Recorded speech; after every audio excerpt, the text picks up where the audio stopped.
Oh, hey there, it's Jonathan Mead. I was just doing some primal patterns. So as I've been putting out this new course on primal patterns and talking about how they restore and reconnect your body, a lot of people have been asking me, why is that?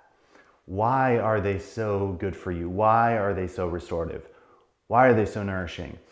So I wanted to make a little quick video talking about that a little bit and then showing you four of what I feel are, some of the best primal patterns to start with, some of the best movements to do that are really accessible no matter kind of where you are with your body. They're going to be doable for a wide range of people. So with that said, if you've been struggling with, typical boring gym workouts, this is going to be a lot more interesting for you because the goal with these isn't necessarily to do them right or to do them perfectly. I mean, we want to have good biomechanics and we want to have, an organized body and be efficient, and all that stuff is great, but there is no perfect form and there is no, doing it right. The key here is to explore, and the more you explore, the more you're going to get out of it because you're going to learn at a much deeper level than if you're just trying to go through the motions and just trying to get it done. But primal patterns, Jonathan, really? I mean, isn't that just some trendy, markety thing? Primal patterns is more than just, a clever alliteration. These are the developmental neuromuscular stabilization patterns. Wow, that's a lot of big sciencey words there.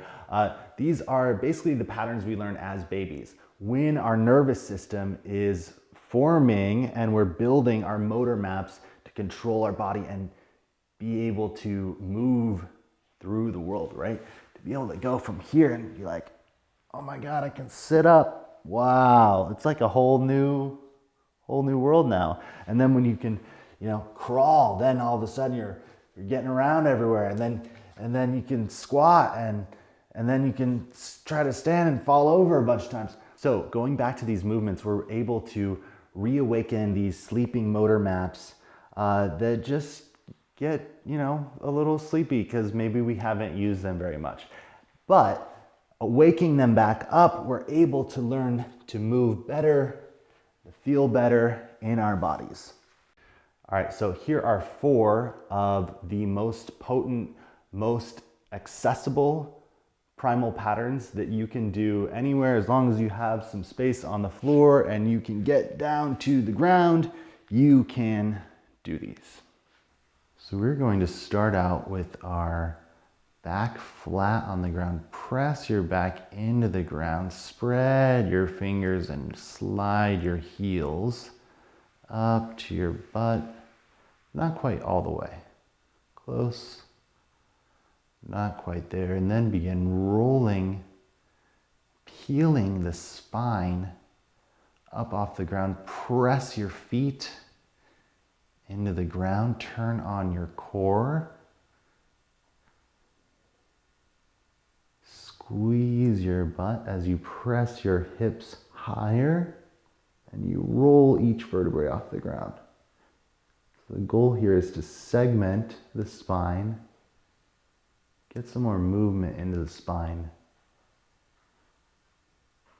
waking it up and placing each vertebrae down, rolling the spine down one vertebrae at a time. Here you're going to straighten your legs. You're going to reach one leg out to the side by sweeping it around,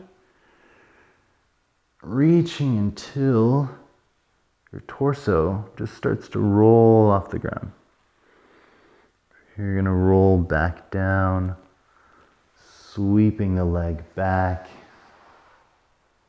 placing it down on the floor. So this is something you could explore just on its own, what it means to reach with the legs, and then what it means to reach with the arms. So we're going to choose an arm, reach, sliding it up overhead, reach it around until your torso starts to follow. Now we're actually going to go through.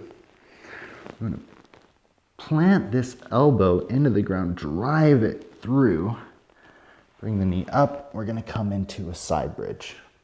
So activating the core on the side of the body now. We just activated it on the back, the front.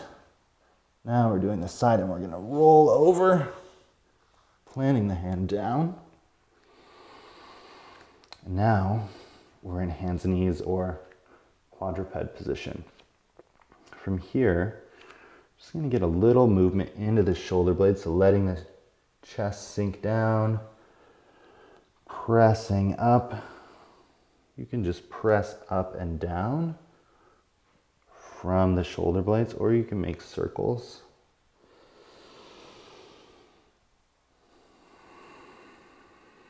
And then we're gonna lift the knees up and then reach one hand and one arm, opposite arm to opposite hand, reaching out, shifting forward,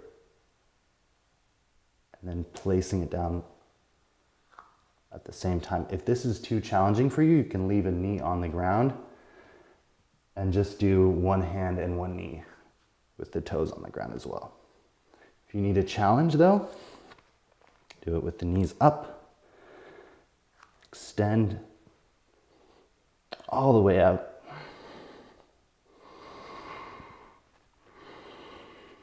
Place the hand down, walk forward. From here, you're gonna bring your butt up into the air and press back down into the ground with the hands, connecting the core all the way from the tips of the fingers into the back.